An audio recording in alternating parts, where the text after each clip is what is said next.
આપણા દેશની સરકારના કન્ઝ્યુમર અફેર્સે હમણાં ટ્વિટર ઉપર એક ટ્વીટ કરીને આપણને જણાવ્યું કે ડ્રીપ પ્રાઇસિંગમાં બોસ ક્યારે ફસાતા નહીં. આવો જ એક ટ્વીટ કર્યો અમેરિકાના પ્રેસિડેન્ટ જો બાઇડને પણ. એટલે જ જો તમે જાણવા માંગતા હોય કે કઈ રીતે કંપનીઝ ખોટી એડ બતાડીને, ખોટા ભાવ બતાડીને આપણને એમની પ્રોડક્ટ લેવા માટે મજબૂર કરતા હોય છે, ફસાવતા હોય છે, અને એની સાથે સાથે આવી રીતે કોઈ કંપની પ્રયાસ કરે તો આપણે એમના વિરુદ્ધ કયા પગલાં લઈ શકીએ, કઈ રીતે આપણે બચી શકીએ આવી ડ્રીપ પ્રાઇસિંગ સ્ટ્રેટેજીથી, તો એના માટે ધ્યાનથી સાંભળજો. હું તમને એક વાત કહું.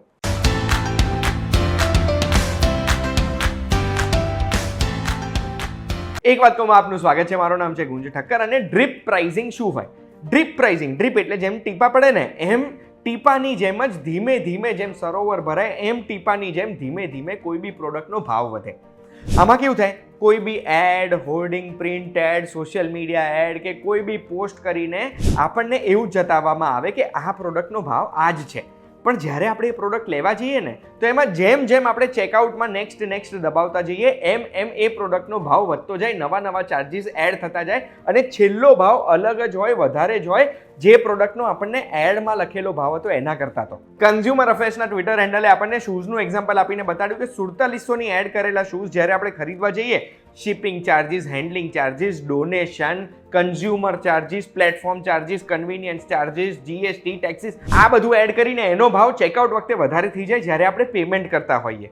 કંપનીઝ આ કેમ કરે કે ઓછો ભાવ બતાડીને તમને પ્લેટફોર્મ પર લઈ જાય, પછી તમે આખી પ્રોસેસ કરી દીધી, સાઇઝ માપી લીધી, પ્રોડક્ટ ગમાડી દીધું, પછી ચેકઆઉટ વખતે જો 15-20% ભાવ વધારે બી હશે ને તો કદાચ બે વસ્તુ બને. કાં તો તમને એવું થાય કે યાર હવે સમજ્યા 200-500 રૂપિયાનો જ સવાલ છે ને 10-15%નો, કાં તો તમને ધ્યાન જ ના પડે કે આ ભાવ વધી ગયો અને તમારા મગજમાં પેલો ભાવ ચાલતો હોય, ધૂનમાં ને ધૂનમાં, પ્રોસેસમાં તમે કાં તો ક્રેડિટ કાર્ડનું ઓટીપી નાખી દો, કાં તો સીઓડી પેમેન્ટ કરી દો, કાં તો પછી તમારા યુપીઆઈથી પેમેન્ટ કરી દો.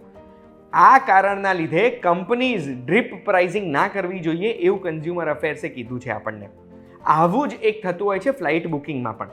ફ્લાઇટ બુકિંગ આપણે કરીએ તો ત્યારે આપણને કીધું હોય કે એક જગ્યાથી બીજી જગ્યાનો ફ્લાઇટનો ચાર્જ આટલો થાય, પણ જેવું આપણે નેક્સ્ટ કરીએ ને એવું કન્વીનિયન્સ ફી એડ થાય, એના ઉપર ટેક્સ લાગે, એના સિવાય કમ્પલસરી કોઈ ઇન્સ્યોરન્સ હોય, એના સિવાય કમ્પલસરી આપણે સીટ સિલેક્ટ કરવી પડે. સીટ સિલેક્ટ કરીએ તો જ આપણે આગળ વધી શકીએ, નહીં તો આગળ વધી જ ના શકીએ ને એના પાછા પૈસા લાગે.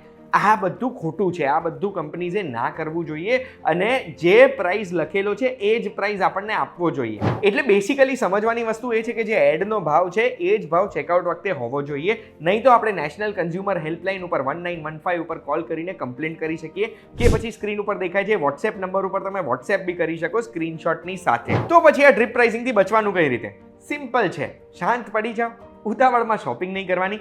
ચેકઆઉટ વખતે ચેકઆઉટ ધ પ્રાઇઝીસ યાર એ ચેક કરશો તો તમને ખબર પડી જશે. અને પેલું ઓટો પે, ઓટો યુપીઆઈ કે પછી ઓટો ઓટીપી એ બધામાં નહીં પડવાનું. તમારે પ્રાઇસ ચેક કરીને પછી જ આગળ વધવાનું. એનાથી શું થશે કે તમને યાદ હશે કે આ ભાવમાં હું એન્ટર થયો તો ચેકઆઉટ વખતે આ જ ભાવ છે કે વધી ગયો છે, અને વધી ગયો હોય તો તમે કેન્સલ કરી શકો પ્રોસેસ. આ વિડીયોની માહિતીથી આ ડ્રીપ પ્રાઇસિંગ વિશેની માહિતી મળી હોય તો બસ આવી જ માહિતી માટે એક વાત કહું, જોતા રહેજો, આપણે ફરી મળીશું.